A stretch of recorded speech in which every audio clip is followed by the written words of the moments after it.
લગતી ઘટનાઓ વચ્ચે આપ કલ્પના કરી શકો કે ફાયર વિભાગના અધિકારીઓ મોટા વહીવટ કરવામાં વ્યસ્ત છે। TV9 પાસે જે વહીવટના પુરાવા લાગ્યા છે તે જોઈને આપ ચોંકી જશો।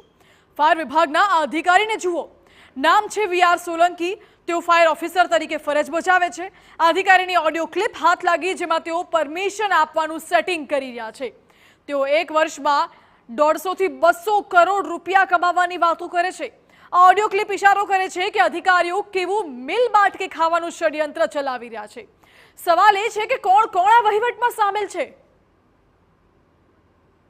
ગુજરાત અગ્નિ નિવારણ સેવાના ડિરેક્ટર નલિન ચૌધરીને લઈ મોટો પર્દાફાશ થયો।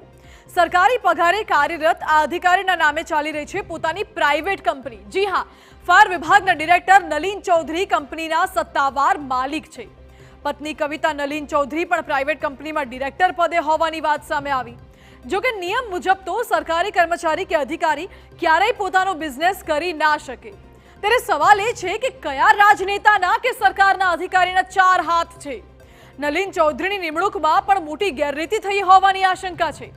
ફાયર વિભાગના કર્મચારીઓના મતે નલિન ચૌધરીએ ફિટનેસ સર્ટિફિકેટ નથી આપ્યું। શું નલિન ચૌધરી કોઈ મોટા સરકારી અધિકારીનું ગજવું ગરમ કરે છે?